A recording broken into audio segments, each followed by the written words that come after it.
introduce. Welcome everyone. We're getting started here on Live from the Hive.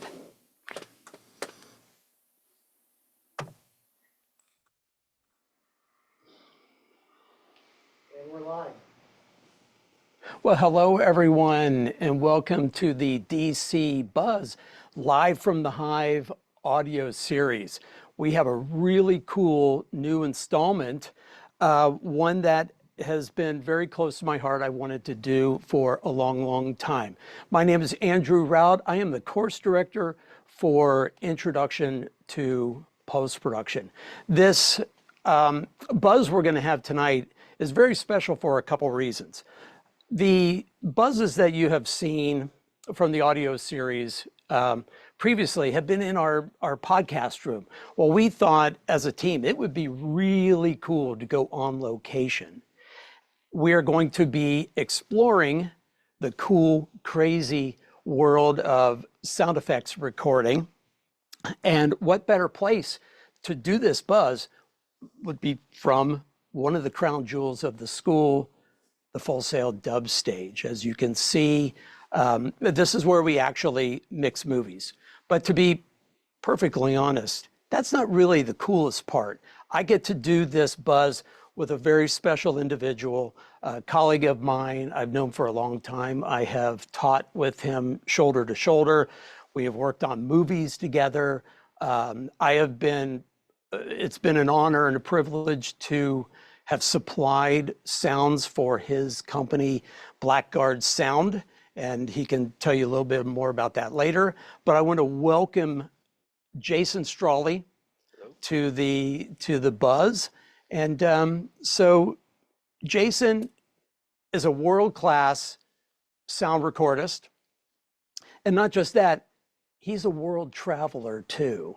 And he's gone to some of the most amazing places, just documenting and recording the natural world around us. So welcome, Jason. How you doing? Doing great. Yeah, happy to talk about sound effects, which is basically the best thing possible. Best thing ever. Yeah. So we've known each other for a long time, taught together. How did you come to recording sounds?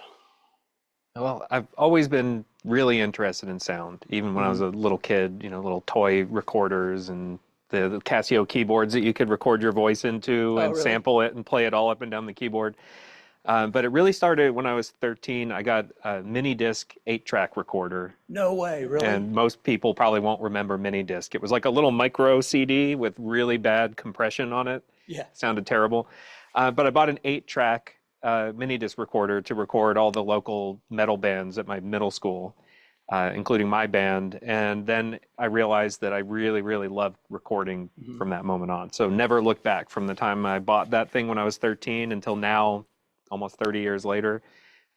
Just never changed my mind about that. So early on, realized that I could use that thing to record stuff other than bands. So I was hauling around this big old 8-track recorder. I remember in college, brought that thing around and lowered a microphone down into a sewer drain for a film project. And that kind of got me hooked on field recording. So kind of recording outside the studio, especially when it comes to the natural world. Really loved being outside. So the ability to combine my love for recording with being outside was a huge inspiration. So fast forward to when I started working here at Full Sail with Andy here, back in the days of sound for film, when we were on campus. And really started getting more into the technical side of it then, because we had this great inventory of equipment, so I could kind of demo some stuff here and hear what a really nice microphone is supposed to sound like, and what a really nice preamp is supposed to sound like, and just get that sort of experience to kind of level up. And then, with your help and a few other people's help, like Colin, who used to work with us, really just took off from there. I think what did it for me was when we were teaching labs together, we had this really cool sound effects recording lab where we took the students out with a field recorder and a mic, and we went around the school and we just found really cool things to record. We might be out on the back lot and we would record the palm fronds blowing in the wind, or we would come back into the sound stage and we would have this garbage can lid. And I remember how we would get that microphone down on the ground and we would scrape the garbage can lid and do all sorts of really cool stuff. So, then I got into helping Colin do some libraries, and it just really went from there.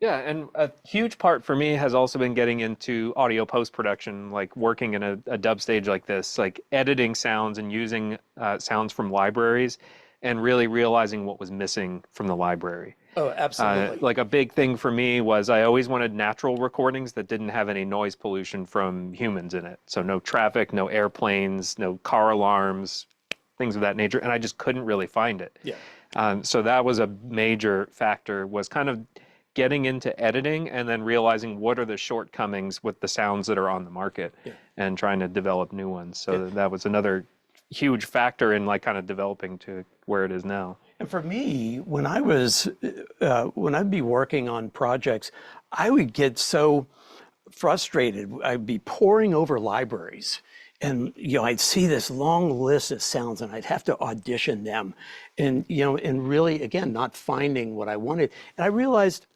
it would just be easier if for instance, if there's a phone where the receiver, hits the phone when they hang up, it'd be much easier for me just to record that than to go through a cajillion ones. So it's pretty cool how we came to becoming sound recordists, and on the bigger projects we get to create custom sound libraries for the movie. So so you've been a world traveler. You're going on yet another trip tomorrow. You're flying out tomorrow. Where are you going? Right. Southwest France. Yeah, Pyrenees Mountains. So what are you going to be recording out there? It'll be a surprise. Done very little research on this one. I don't know what's out there. So you're going to go, you're going to take your mic and you're just going to record. Yeah, it's like have mic, will travel. Been to places all over the world, some well researched, others not so much, and always find something interesting to record. Yeah, I mostly want funny sounding sirens. They have the different ambulance sirens there. Oh yeah. Yeah, the Euro sirens. Yeah, so that's priority number one. Anything else is just gravy. Right. Well, why don't we move on? We're going to go down to the front. We're going to talk about a few tools of the trade, some recorders, how you can kind of get started recording your own sound effects, and then we're just going to have fun. I brought just a ton of stuff, from junk metal to mixers to impact drivers, and we're just going to have fun recording. So, you ready? Let's go. Let's go. Let's do it.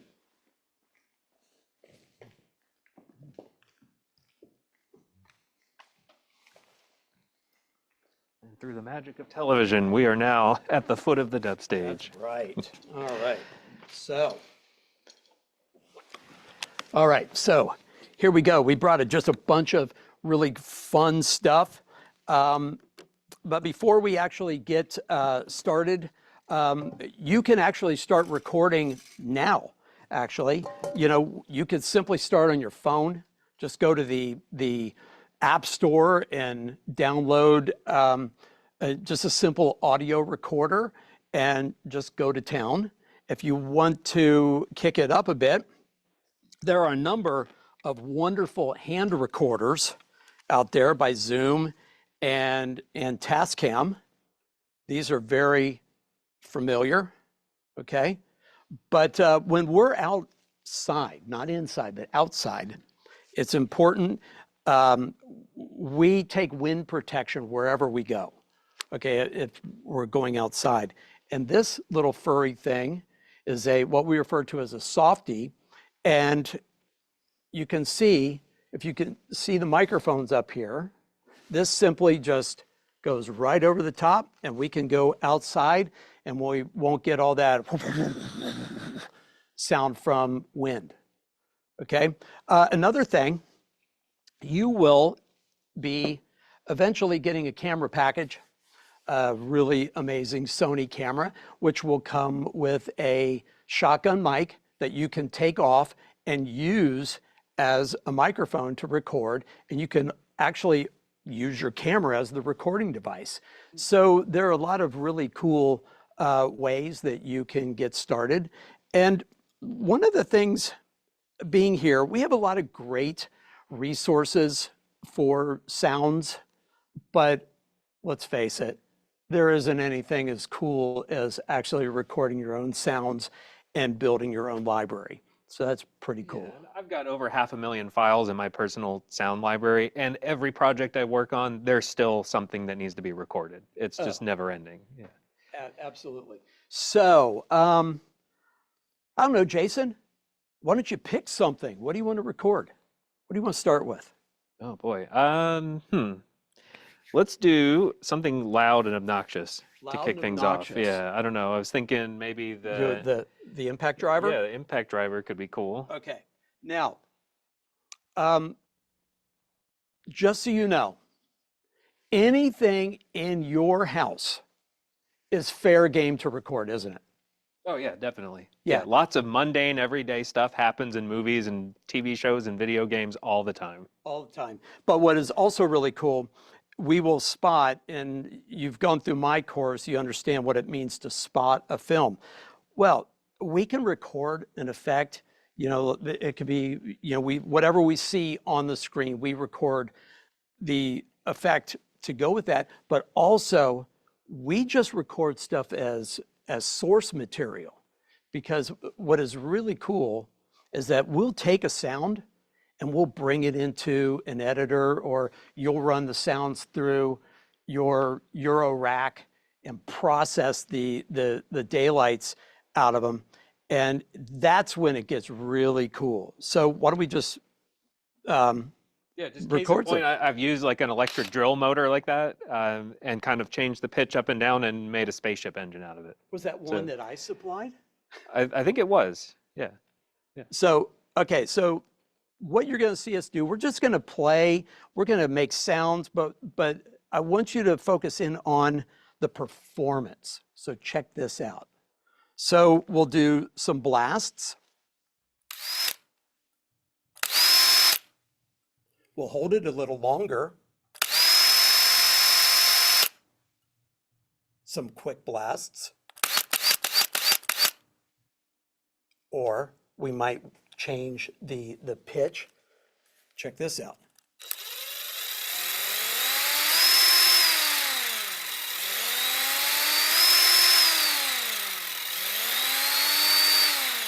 I like that low speed. You like that? It's kind of got a cool. I'm also kind of attracted to the chunkiness of the initial. It's really hard to get it to do it, but that mechanical, that right there. Oh, you were doing something where you were holding onto this and then trying to. Oh, well, yeah, but I did it with a piece of metal, so I didn't smash my fingers like that. Oh, okay. So, yeah, let's get a little piece of metal out of the bucket. One of the smaller ones. It's not too ringy. Like that? Yeah, something like that. Okay, show me what you were doing. So to kind of get that, Yeah. you know, sort of almost like the thing they use for the bolts in the tires. I don't know. Oh, I'm yeah. not a car guy, but like the pit crew? yeah, like a NASCAR pit crew. You got that. Yeah. That's cool. So another, you could just get weird with it too. Like if you are going to be doing something for a spaceship, you know, you might try to do sort of like a lightsaber effect. Back up. Oh, this is going to be dangerous. So like kind of like a Doppler effect thing. Like I don't know how that sounds on the mic, but Please don't hit your mic. so you could. It's just getting experimental. You know, perform whatever your prop is in ways that are maybe unexpected, because you never know what you're going to be able to make with it eventually. Right. So I don't think there's really such a thing as a bad recording. There's bad technical execution, but in terms of like the different performances and stuff, they're all useful. All right, what else we got? Oh my gosh.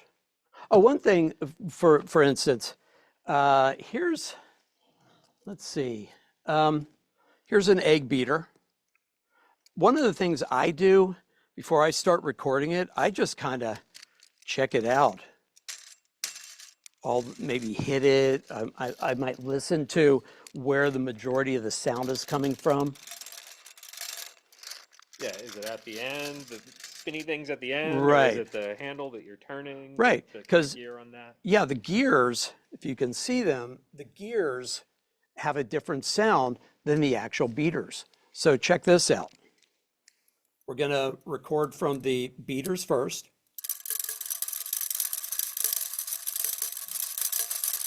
Alan, are we getting good level, good sound?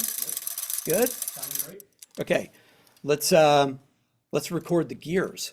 So one thing you'll realize that there are sounds that are really loud and obnoxious, and then there's some sounds that are very delicate that sometimes you'll need to get closer to the mic. So let's see.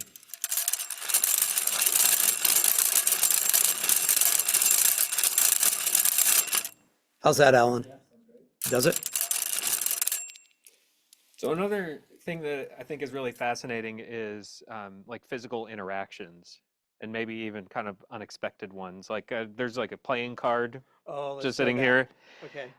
So it's like we have these two totally unrelated things, but how can we combine them to make something even cooler?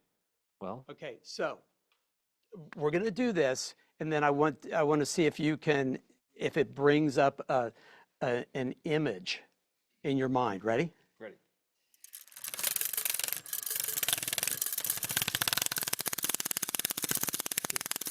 That sounds good. All right, now let's speed it up.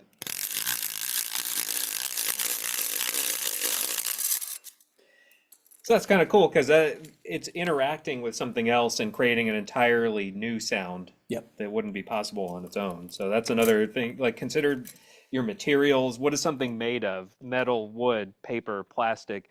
All of these things resonate differently. They all have kind of different mass to them. They're going to interact with each other in different ways. Like if we found a piece of metal and stuck it in there, that's obviously going to be a very different effect Well, let's do it. than if we put a playing card I never in. used that at home. Oh, check it out, guys. So I just went around the house in the yard and just grabbed just a bunch of metal just for this Zoom. So here's I love that Andy just has metal laying around his yard. yes. Okay, this is a little thinner than some of the big pieces, so I never use that, so I don't think my wife will care. Let's get ready. Oh, see, the metal might be too restrictive, so this is experimenting here. Yeah, I think the metal's just kind of getting it caught. I guess we'd have to Here. get it just right. There we go.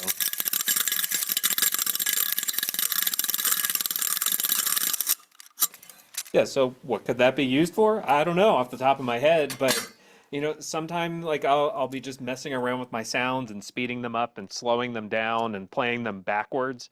Oh, And yeah. then you really start to hear something unique that you might not have ever thought of. Right. So that's a common sound designer's practice is there's literally in most sound effects software, there's a random button and it'll just play random sounds and it'll randomly play them backwards or forwards or sped up or slow down.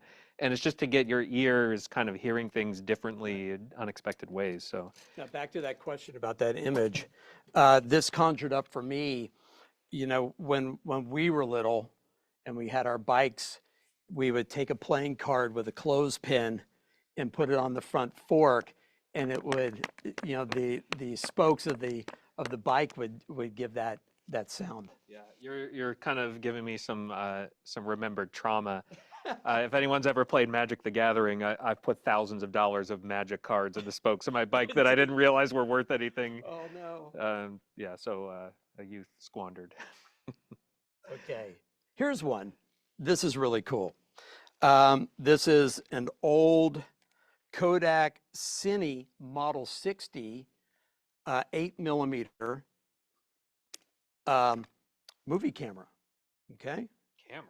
Yes, The sound class. What are you talking about? but we're gonna record it. Oh, okay. All right, so this relic, antique. Well, actually, a shout out to Mike. Mike is probably coveting this for his museum, but you know what? You can't have it. I own one. Oh, okay. But do you own one with interchangeable lenses? No. I do. So this this has a number of sounds. You have the switch that turns on once you wind it up. You have that sound. So we could, if we were doing what we would kind of refer to as a workup, where we would take something like this and we would think about, explore all the sounds that it could make. We definitely go with this. Now that's one of those more delicate sounds. Okay, and then there's what? The winding. Check this out. Oh, I gave it away. Oh man. You got the winding sound. Okay, now here's the payoff. Ready? You want to do it? Oh, come on. Sure. Yeah. I don't know how to work a camera. I'm just a sound guy. But here we go. Oh.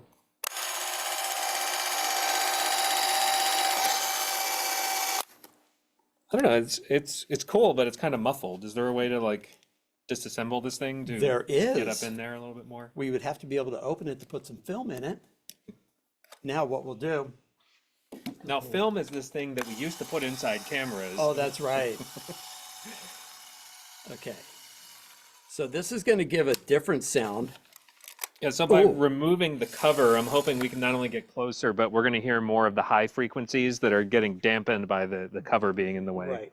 And we will probably hear more of the winding sound. Let's see. Now check this out. Ready?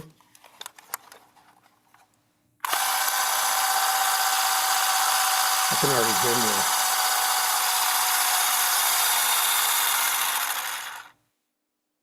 Cool. Yeah. Now, you're probably thinking, well, chances are we're probably not going to see this as a prop in a movie, but we could use that and find a good point where we don't start hearing it pitch down from it just needing to rewind it. We might take that, get a good loop, and then pitch it way, way down. Oh, yeah, maybe some sort of evil factory machinery or yeah. something like that. So let's see here. You want to do this one? You were fascinated by this one today. Oh, yeah. So we have our little toy UFO that's got like a gyroscope inside of it. And I was just really interested with not only the sound of the motor, but just kind of like the way it moves. Mm-hmm. So how do we activate this thing? There we go.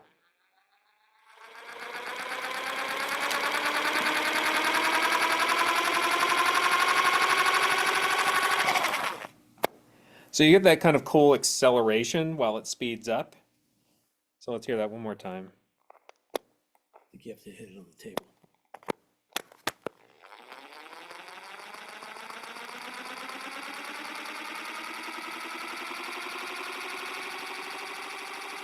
What happens if you just put it so you know? Does that open up the sound any? It's added some vibrations for sure. So now it's kind of got me wondering, it is a spaceship, what if we gave it some movement? And so what if we did, now this would, of course, we're not in stereo right now, we're recording in mono, but if this was in stereo, this would be a much cooler effect. So let's kind of just do like a flyby with it.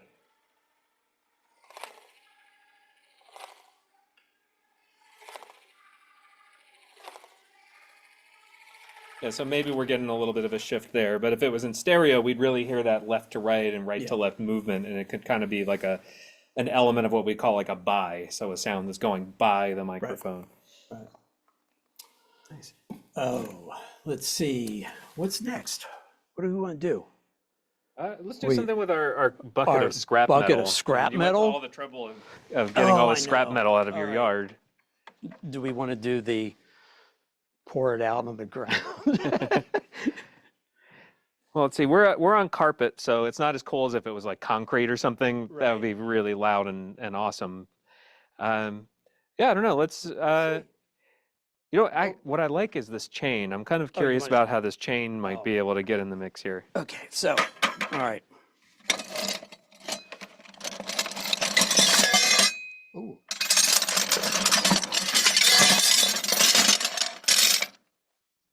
Positioning the mic. If you're hearing rumbling on the microphone, that's why. Here, come on in a little bit. There we go. All right. Got that, Randy?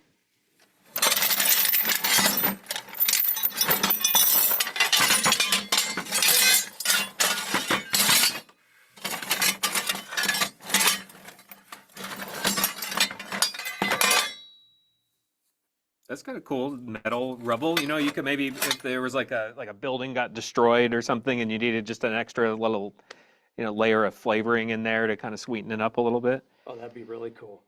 So you like the chain. All right. So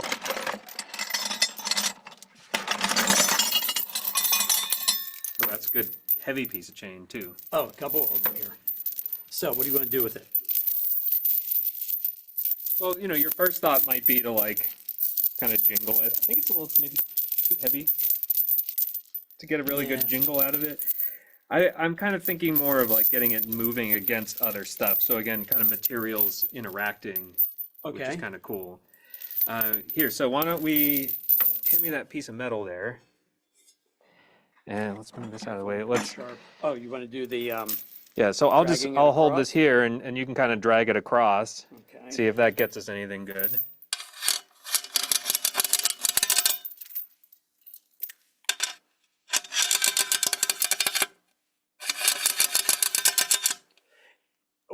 Again, one of the things I want you to kind of think about is the performance. So we don't just do one pass and then that's it. We'll go, ready? We might do it at a slower tempo.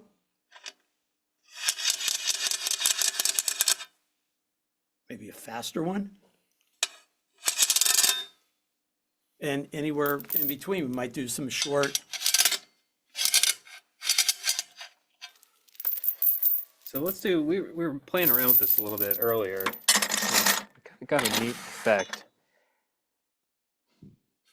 So let's kind of play off of that idea a little bit more, but we have this metal has a hole in it. Right. And we can kind of maybe use this bucket as like a resonator to almost kind of amplify the sound a little bit more. So we want to drop it in. Yeah. Oh yeah, that's already way better to my ear. Like that sounds like siege weaponry or a drawbridge or Right. something. Let's do it again.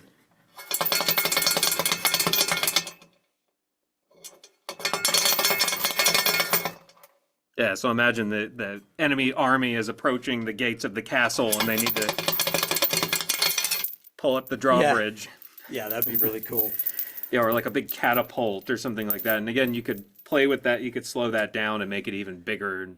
Yeah. Oh, yeah, yeah. It's really One nice. of the things, we're going to probably do a metal session at some point because in the course of my son renovating a boat, a John boat, we pulled out this big, it had to be at least 3 feet wide by 6 feet, that stamped patterned aluminum. Oh, like where'd that other piece? Is it like this material? Yeah, it's kind of like that. If you can see the pattern in that, imagine this 3 foot by 6 foot piece. One of the things we were thinking about is there are a number of types of microphones we use, from contact mics to hydrophones. But I was thinking to get like a massager and suspending this, put contact mics on it, and use the massager to start exciting and vibrating it.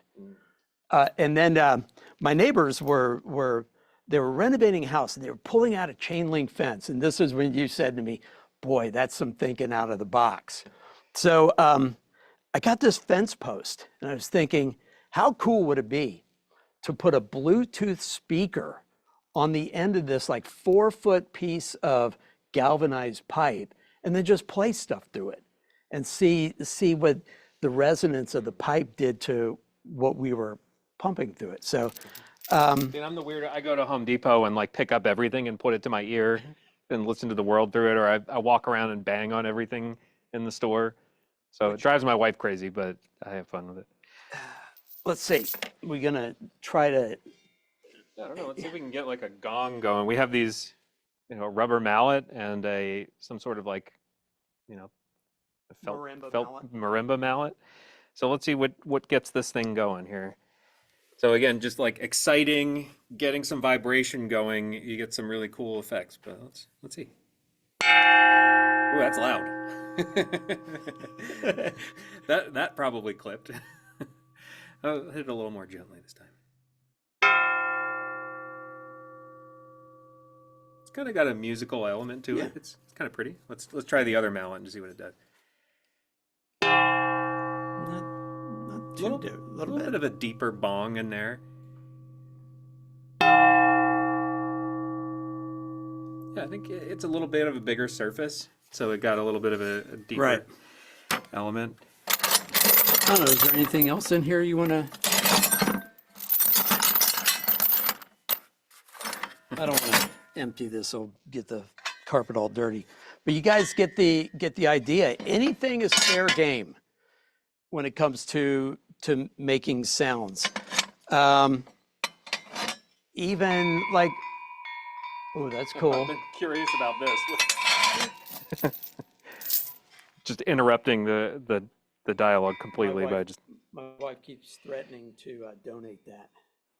So this is like a wind chime. Yeah. It's pretty heavy duty. Like it's heavy. This thing is like, I don't know, what, 7 pounds? What do you want to do? Hit Yeah, let's hit it and see what it does.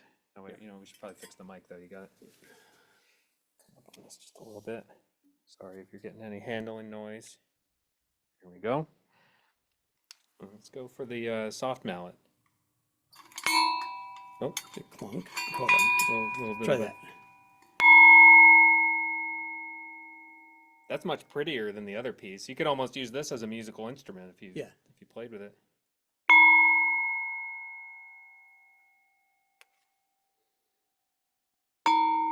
Oh, that's nice.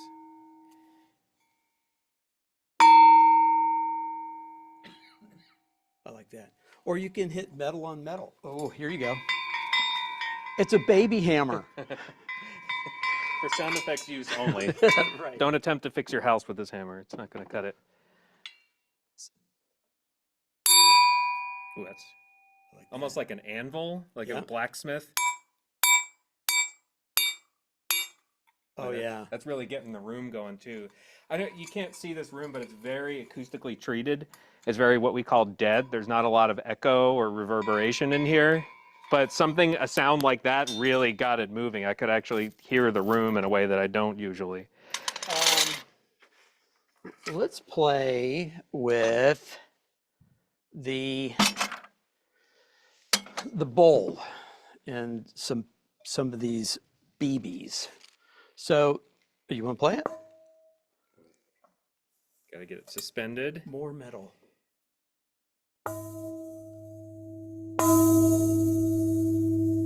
Now, I bet you if we poured water in that, it would give some really cool. Oh, that pitch wobble. When you Right. All right, let's play. I did this earlier today, just playing around, and Alan said it sounded like his dishwasher. All right, so one. Let's start with one. See what that does. Sure. You want to swirl it? Okay, so one metal BB in a metal bowl. Get it going.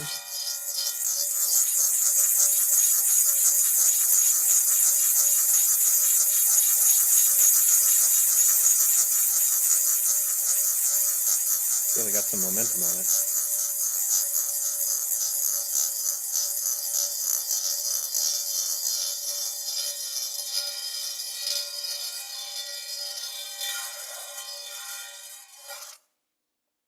So that does bring up an idea or a thought that I like to always say with sound effects recording. Let the sound finish. Like even if that seems like it went on forever, like you never know, like if an editor is using that sound, how much of it do they need?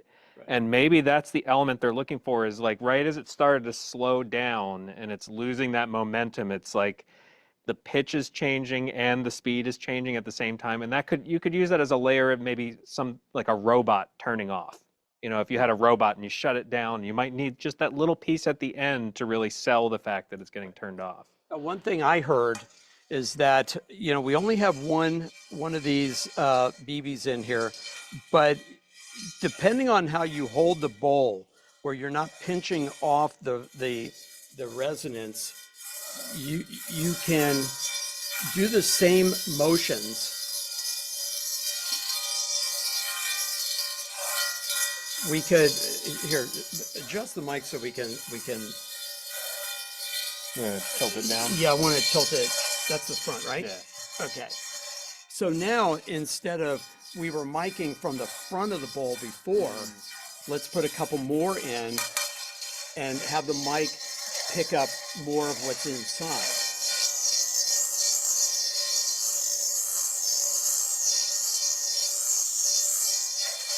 You can hear more of the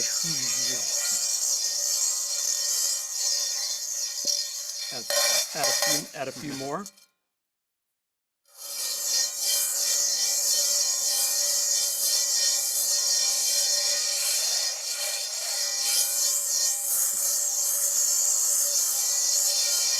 It's subtly different, but it might just be that extra little bit of texture that somebody's looking for in their sound. So. And again, you can use this at pitch and speed, or you could take this and again slow it down, pitch it down, and it could create just a really kind of futuristic or space kind of underpinning. Yeah, if you were just on a spaceship and everybody's in hypersleep and you just need something humming away in the background. Right, it's absolutely. Perfect. Let's see. How are we doing on time? 7:41. Let's find one more thing to play with. Oh, you want to just do the whip thing? You were playing with that all day. It doesn't get any easier than this. Like everybody has just a piece of string in their house. You know, but this piece of string could sound really, really cool. Let's see if we can get a good whoosh out of it or a good whip. That sounded good. Yeah, it's pretty good. It really cuts through the air. Yeah. You know, you could use that for maybe like a ninja, like spinning nunchucks around. Yeah. Go ahead and do it one more time.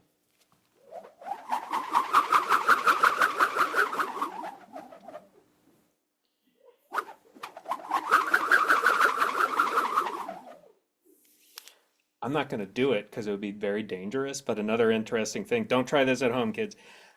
You could take like a weight and attach it to the end and then kind of twist it around and tie it on there, and that'll make an even heavier sort of whoosh. Okay. But I've hurt myself doing that. So I want to do one thing. I've been threatening and playing with this all day. So I stole my son's hand mixer because we like to record motors. I don't think you can have enough motors, right? it's a key component of any library is Oh, a yeah. bunch of motor sounds. So we're going to do a couple things here. I just want you, here's the mixer without the attachment. Let's listen to the motor sound at different speeds.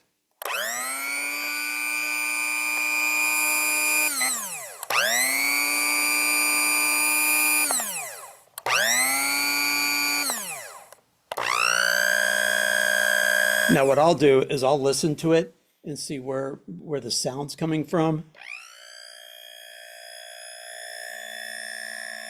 Kind of more in there, which is where the majority, where the motor is.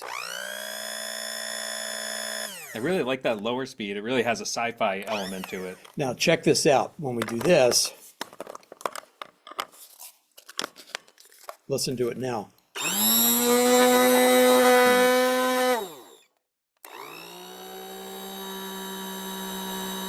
Hear the oscillation in there? Yeah. Oh, I'm imagining like a futuristic door, a really heavy door rising up, and then combine it with a bunch of the metal sound. Layers, people, layers. We're talking layers here. Okay, one last thing. Okay, I got to do it. I gotta play with these. Oh, yeah. Too fun. Okay, here we go. The obligatory water in, pouring in a cup.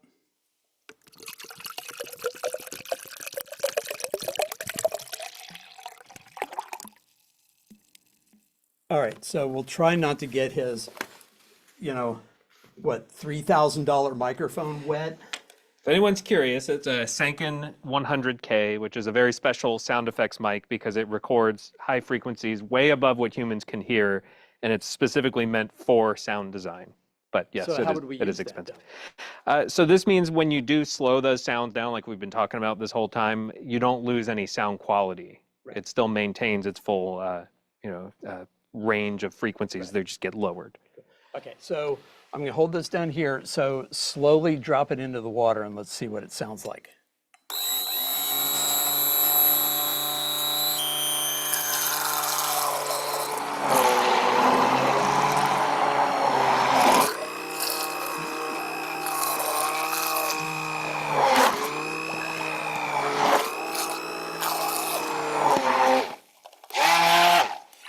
High speed. Oops.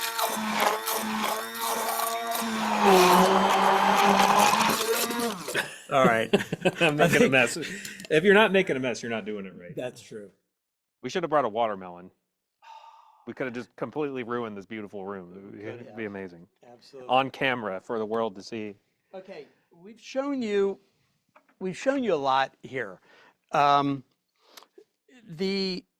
It's really the techniques. I mean the microphones and stuff. Okay, you want the best quality microphone, but really look for things just around. I keep coming back to the house because that's where I found all this stuff. I said, oh, this makes a cool sound. And, I just put it in, I collected it in a big box and I thought, okay, I'm going to record this. Probably I'll record it for you. And then you've seen us when we record, we don't just make one sound. We really explore the sounds that this thing can make, And, sometimes we'll try stuff and it doesn't work at all. It sounds horrible. But other times, the more we experiment, we think, oh man, that sounds really good. Like when we were hitting the metal, we hit it with different mallets and it came up with a totally different sound. So at this point, let's open it up for Q&A. So Jessica, Timmy from Utah wants to know. Timmy from Utah wants to know, can the students record this with their camera package? Absolutely, they can. The camera you will be getting has a shotgun mic that you can literally just take off the camera. So it gives you, it gives you all the flexibility that we would have with our handheld or a microphone stand. And then if you got yourself a longer mic cable, you just, use your camera as the record device. And it's really cool that you get a shotgun microphone because in case you don't know how the shotgun mic works, it only picks up in a very narrow pattern. So basically where you're aiming it, and you're not going to get a lot of background noise. So you don't even need to be in a perfect environment because it's not going to pick up so much of what's around you. It's going to be very focused. They get a 25-foot cable. Oh, they do get a 25? Excellent. So yeah, when you get your package, you're set to record. In fact, I think, as I said before, it's really cool to grow these techniques because you might be in a situation where you can't find those sounds. But if you take into consideration what you're looking at on screen and try to break it down, you can rebuild that sound with all of these things that we have on the table. You might have to layer up, 2 or 3 sounds or 4. I did that thing for that tire puncture sound for you that was layered up with all sorts of stuff. I would use a basketball bouncing, and so in a air release from a compressor, as the air left the tire.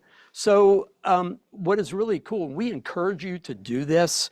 Libraries are cool, and we record for them, and they're very, very valuable.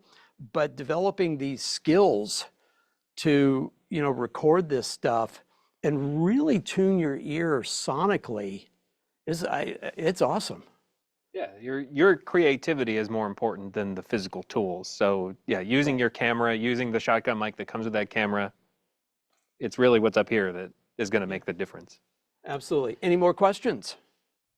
We do. We have a question about, is shaking a sheet of tin still good for thunder? I think for a cartoon, absolutely. In fact, I was making anime sounds and needed anime thunder, and that was the root element. It was a piece of sheet metal being wobbled. It was processed through a synthesizer and some other tools. But yeah, I think for any sort of cartoon anime type environment, totally. Yeah, Right. I think like a modern audience on something that's more realistic probably wouldn't buy it like they would back in the 30s. Right. But those old school sounds from those old like Warner Brothers and stuff like that, that's really the foundation of everything. Right. So they were working with the tools they had. They couldn't go out and record thunder. The field recording equipment wasn't portable back then. So how could they get an approximation of that in a studio where the equipment was? Now, we've talked a lot about pitching down sounds. Now, taking that sheet of tin and recording it like with a really good mic at a really high sample rate, you can use that and layer it in. It's not like you're going to use this sound as just naked thunder. Yeah.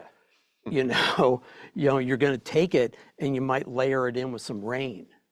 Because sometimes it's hard when you are reviewing these ambiances and you're looking for, you see in the description, rain with thunder. Okay, well, I get my rain sound, but I can't control the thunder.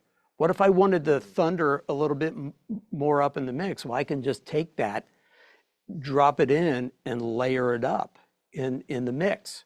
But we can give it a little more oomph by pitching it down. So yes. Totally. Good question. We have another really good question. What are some items that you suggest or recommend not using to create sound? Oh boy, not using. I don't know. I mean, don't do anything dangerous. Right. But really, I mean, the sky's the limit. Yeah, I just, you'll hear something and it might not be like flattering or super appealing as a sound, but yeah, I don't know. I mean, I can't think of anything that would be like a no-go. Yeah, and as long as you're not hurting anyone.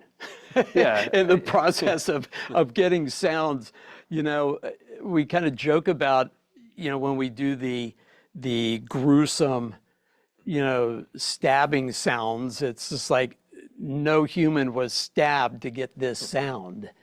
I was doing a very intense simulation project here in town, and I had to come up with some very grisly sounds and I had to find some creative ways of making those sounds. It was pretty it's pretty gross. Creative. Creative. I mean, yeah. from like a logistical perspective, like just in my experience, what has been very difficult to record, wildlife, trying to get a wildlife recording is like the worst. It's like imagine you're like a big game hunter and a client hires you to go to Africa to shoot a lion. I don't even know if that's legal and definitely a bad idea, but you can't guarantee that client with certainty that you're going to bag them a lion. Right. And it's the same thing when you're trying to record an animal. Like nature it's going to not perform. It's not going to cooperate. The animals will be crazy loud until you pull out your microphone and then total silence. Well, you were out the other day trying to record some gator mating This sounds. happened to me like 10 days ago. Yeah, I went out to where there's a lot of alligators this place called Orlando Wetlands. If anybody's local, definitely go check it out. Lots of alligators, very close access. I mean, you know, closer than me to the camera. And it's supposed to be alligator mating season where they're bellowing and making these mating displays. So I was like, okay, I'm going to bring my, you know, fancy high frequency microphone out there and really get this alligator. I stood there for an hour, me to the camera, waiting for this gator to do anything. It just slept. So, Please do you know, I something. drove an hour out there, hauled all the stuff out. It was hot. It was, you know, and so I went and found some birds to record. So I got some red-winged blackbirds and some boat-tailed grackles and I think an osprey doing some cool stuff. But no alligator sounds, unfortunately. That was the point of the trip. Yeah, so sometimes with wildlife recording, you're going to come up empty. So that's one thing. If you're interested in that aspect of it, just be prepared to be super patient and to work really hard to get even a little bit of something. I'm gonna ask you a question it's related to what we've been talking about, but not to this Zoom. We have what are called drop rigs. Okay, now to go out and record nature, you know, okay, it's kind of cool getting back to nature and put your headphones on and get the microphones and just kind of chill out and stuff. But after a while, you want to go home. But there are certain areas where the action happens at night. You know, you get a lot of amazing sounds. So we have these drop rigs. So what's a drop rig? So a drop rig is basically an unattended microphone. So the way I do it is I'll bring a portable recorder, very similar to this Zoom. I actually use a Zoom F3, which is the little square one for this particular job. And I'll mount the microphones, 2 of them, so we're going to a tree and just tape it onto the side of the tree, and then put in an extra big memory card and an extra big battery and record for as much as 72 hours uninterrupted. This is great because it gives your smell a chance to recede. The animals will kind of return to the area. And you set this thing up to record. You hope for the best. You hope it doesn't get eaten or stolen or trampled on or rained on or any of that stuff. And then you just let it roll. And then you don't really know what you get until you go back and analyze the recordings. So, but some of my best wildlife recordings ever have come from that. So lyrebirds in Australia, those are the birds that can mimic like any sound. Look it up. Look up lyrebird, Lyre, on YouTube. They can mimic anything. So I got this recording of this lyrebird had heard the sound of a person walking through water, like the splashing footsteps, and they were mimicking that sound to perfection, even though there was no water near the microphone. I got that on mic, which was really, really interesting. So it's a great technique. You do have to be prepared for your equipment to be destroyed. The last drop rig I did was at the same place where I was trying to record the alligators. And there was no rain in the forecast. We got 1.5 inches of rain, so everything got soaked. And then somewhere in the middle of the night, a river otter came along and you could hear it creep up and then sniffing on the mic. And then it grabbed the wind protection because it looks like, look at it. Looks like a furry little critter that an otter might want to eat. And it grabbed the wind protection and ran off with it. So now I've got one mic with wind protection, one mic with nothing. So I came the next day to pick up the equipment, and I found the wind protector like 30 feet away from the tree where I had left it, and it was covered in like otter snot. It was like completely gross. It was all matted. I had to like brush it and blow dry it and blush it. So that's how you clean these things up. You get a brush and you actually blow dry it. Very nearly lost the equipment. So you have to be prepared. Something like that could happen. So insurance is nice. Take one last question. We're almost at 8. So last question. Last question is, what's the craziest thing you've used to create a sound effect? Craziest thing. Oh boy. Well, I mean, you have I did something where I opened up like 10 cans of peaches, to get that suction sound, coming out. We typically do, we use dog food or, for doing that kind of thing. Yeah, that's a really if we're talking about nasty sounds, one of the nastiest things I've ever heard was using this special microphone and just eating yogurt in front of it as sloppily as, but just take a whole big mouthful of yogurt and just really get as nasty with it as possible, and then really slow that down. That was really disgusting. We worked in a horror movie where there's this demonic entity and its face gets peeled off. And it was that yogurt chewing sound that we used for the peeling of the skin. And it was just, stomach churningly nasty.